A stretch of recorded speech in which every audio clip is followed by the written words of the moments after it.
श्री कृष्ण कैसे मथुरा की जेल में से निकल के गोकुल पहुँचे थे। कंस के कारागृह में जब श्री कृष्ण का जन्म हुआ तब वासुदेव जी ने भगवान की प्रेरणा से अपने पुत्र को लेकर प्रसूति गृह में से बाहर निकलने की इच्छा की। उसी समय नंद पत्नी यशोदा के गर्भ से योगमाया का जन्म हुआ, जो भगवान की शक्ति होने के कारण उनके जैसी ही जन्म रहित है। उसी योगमाया ने द्वारपालों और नगरजनों की चेतना हर ली। वो सब अचेत बनकर सो गए। कारागृह के सभी दरवाजे बंद थे।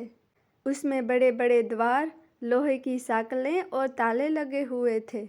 बाहर जाना अत्यंत मुश्किल था। परंतु वसुदेव जी श्री कृष्ण को गोद में लेके जब दरवाजे की नज़दीक पहुँचते कि तभी वो सब दरवाजे अपने आप खुल गए। उसी प्रकार जैसे सूर्योदय होते ही अंधकार दूर हो जाता है। उस समय बादल धीरे धीरे गर्जना करके बरस रहे थे। इसलिए शेष जी अपनी फनों द्वारा जल से रक्षण करते हुए वसुदेव जी के पीछे पीछे चलने लगे।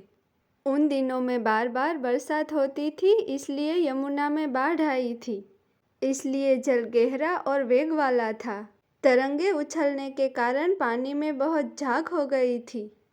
फिर भी रामचंद्र जी को समुद्र ने मार्ग दिया था, वैसे ही यमुना जी ने वसुदेव जी को मार्ग दे दिया। इसलिए वसुदेव जी नंद बाबा के गोकुल में पहुँचे और सर्वग वालों को निद्राधीन देखा। उन्होंने अपने पुत्र को यशोदा जी की सैया पर सुला दिया और उनकी नवजात कन्या को लेकर वो वापस कारागृह में जा पहुँचे। उसके बाद वासुदेव जी ने उस कन्या को देवकी की सैया पर सुला के अपने पैरों की बेड़ियां बांध ली और पहले जैसे बंदी बन गए। तब नंद पत्नी यशोदा जी को इतना पता चला कि कोई बालक जन्मा है, परंतु वो ये न जान सकी कि पुत्र है कि पुत्री, क्योंकि एक तो उनको भारी परिश्रम हुआ था और दूसरा योगमाया ने उनको अचेत कर दिया था। जब वसुदेव जी वापस आए तब नगर के बाहर के और अंदर के सभी दरवाजे अपने आप ही पहले के जैसे बंद हो गए। उसके बाद नवजात बालक की रोने की आवाज़ सुनकर द्वारपालों की निद्रा उड़ गई। वो तुरंत भोजराज कंस के पास गए और देवकी को संतान होने की बात कही। कंस तो शोकातुर चित्त से भयभीत होकर इस बात की प्रतीक्षा कर ही रहा था। द्वारपालों की बात सुनते ही वो एकदम शैया में से उठ के ये तो मेरा काल ही है ऐसा कहकर विह्वल होकर ठोकरें खाता हुआ प्रसूति गृह तरफ दौड़ा। उसको इस बात का भी ध्यान नहीं रहा कि उसके बाल भी बिखरे हुए हैं। दया पात्र सती देवकी ने बहुत ही दुख और करुणा के साथ अपने भाई से कहा, हे मेरे हितैषी भैया, ये कन्या तो आपकी पुत्रवधू जैसी है, स्त्री जाति की है। आपको स्त्री हत्या कदापि नहीं करनी चाहिए। भैया, आप भाग्यवश मेरे बहुत अग्नि जैसे तेजस्वी बालकों को मार चुके हैं। अब मात्र एक ये कन्या बची है, इसे तो मुझे दीजिए। मैं आपकी छोटी बहन हूँ। मेरे बहुत संतान मर गए हैं, इसलिए मैं अत्यंत दुखी हूँ। मेरे प्रिय और समर्थ भैया, आप मुझ मंद भाग्य वाली को ये अंतिम संतान दे दीजिए।